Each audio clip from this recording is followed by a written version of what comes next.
I don't think being a good businessman deserves any different treatment than any other person. I'm extremely uncomfortable when people give me credit for normal shit. Like, there was some guy in the airport in SF in San Francisco on the way here. I met him, took a photo, we talked. And he's like, man, you're really nice. That's fucking amazing. And I know what he's saying and I get it. And I don't feel comfortable in that. I feel like money and fame and success don't change you. I think they expose you. And so I'm detached from it, brother. Like, I'm proud of it. I've worked very hard. Nothing, I love when people are like, you're lucky. I'm like, you know nothing about me.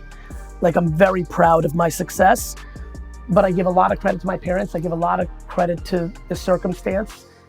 And I definitely don't feel like it makes me special. I'm humbled by the attention. I'm humbled. I mean, do you know what this feels like? Like, when you go to the complete other side of the world and many people want to come and interact and consume your, like, this is humbling. I appreciate it. I really have a lot of love for all of you. Thank you for being here.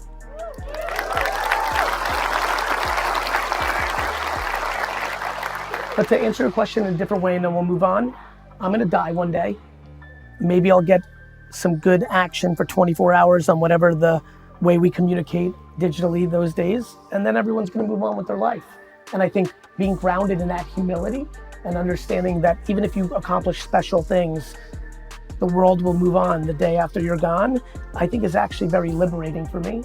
And that's how I think about my success. When you were building one library at the start, did you ever know you were going to make VaynerMedia, or was that part of later on?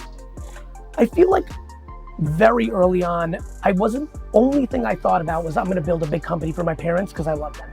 I didn't even think about myself, and probably until my late 20s, early 30s, when the company got really big and my dad was still paying me nothing, I was like, this might be a little fucked up.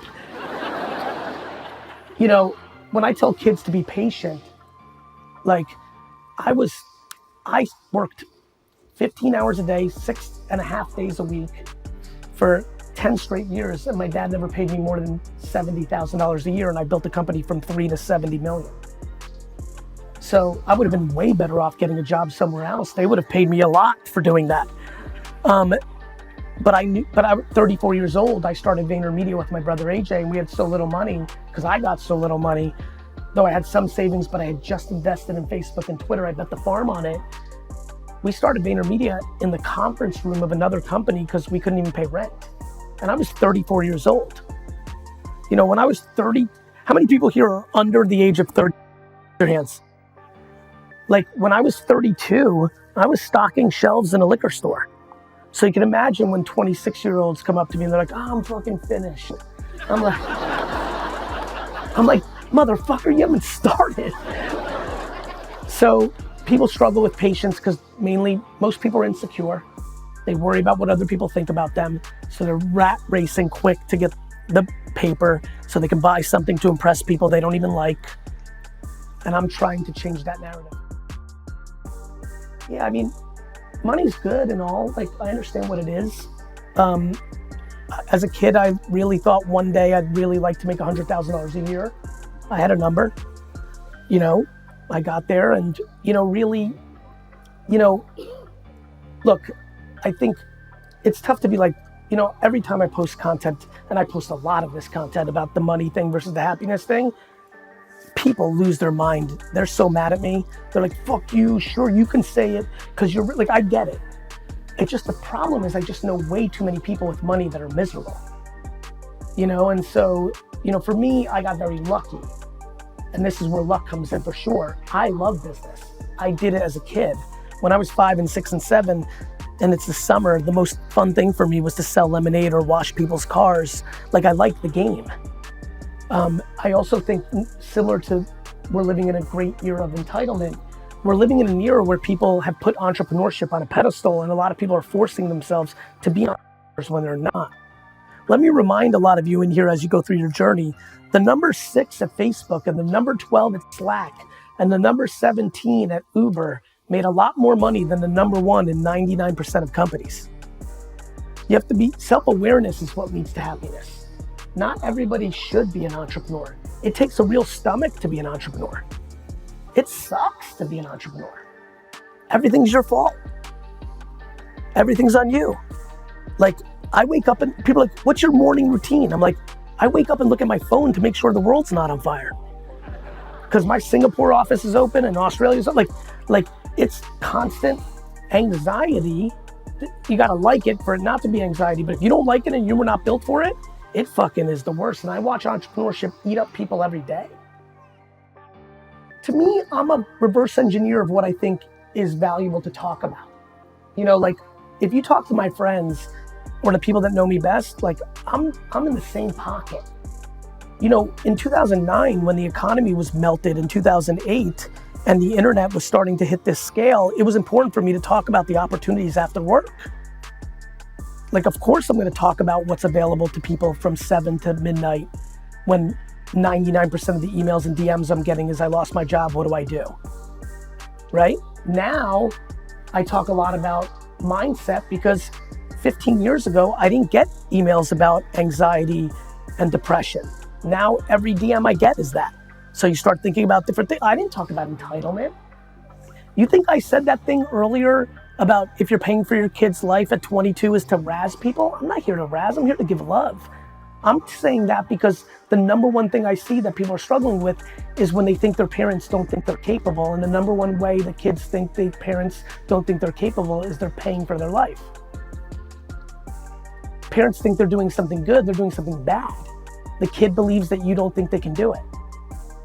And a lot of parents do it because they want to show other parents that their kid's okay and they're doing well when they're not.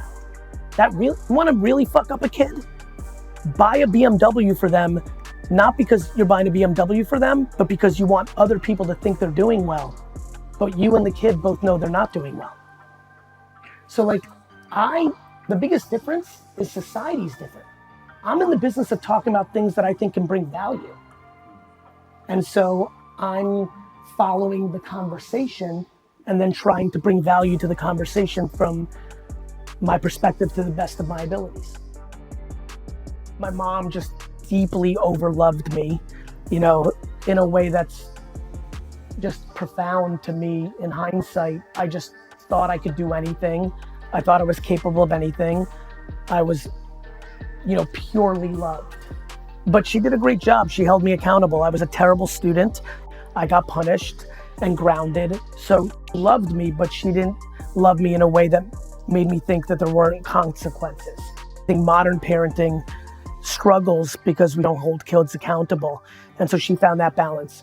My dad scared the shit out of me my whole life, even though he didn't do anything about it. Like, meaning he never did anything to do it. It was just my mom used him as the bad cop. Plus my dad has these weird eyebrows where they're always mean.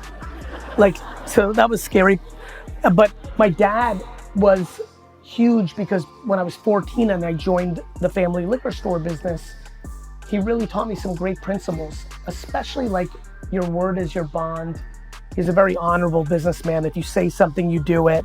And he really rounded me out at a time where by 14, I really had the gift of gab and I could sell shit. And to me, the only thing that I cared about was selling the thing, the lemonade, the sports card. And I think my dad caught me at a good time and really taught me good principles. And so I was very fortunate. I am very fortunate.